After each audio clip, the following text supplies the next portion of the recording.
Housemates, nasarapan sa luto ni Mika. Hey, can I bother you? Yeah. So sleepy, girl. Nagluto ng ganas with banana si Mika dahil siya ay inaantok na. Consistency. Pinuntahan ito ng sobrang antok na rin na si AZ. Sorry, I'm so antok. I know, that's why I'm making ganache with coffee. Nagustuhan naman ito ni AZ. Nagustuhan ni AZ ang consistency ng kanyang espesyal na gawa. Natakot si AZ nang nagbiro si Mika na kanyang nahiwa ang kanyang daliri. Kaya agad niyang tinawag si Ralph. Sumagot si Ralph na siya na lang ang laging tinatawag. Wala. Hoy. Kahit narinig ni AZ si Mika na nagsabing joke lang ay takot pa rin siya.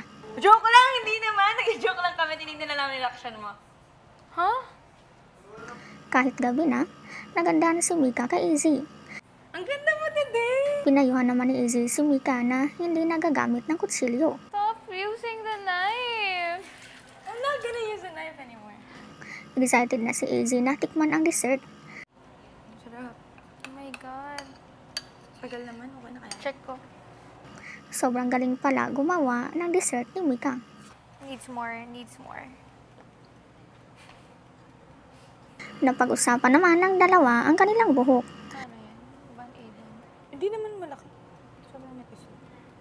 Naguluhan si AZ sa kanyang buhok ngunit aniya ay okay lang dahil nasa bahay lang sila. Ngunit puno naman ng kamera.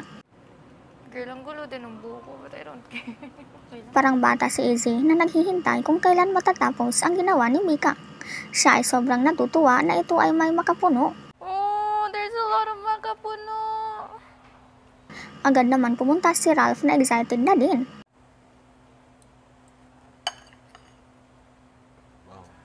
Tinawag ni Ralph ang mga kasama upang silang lahat ay makatikim na.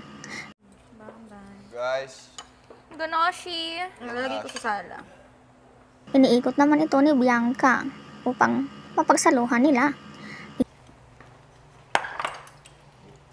Ikaw, anong masasabi mo dito?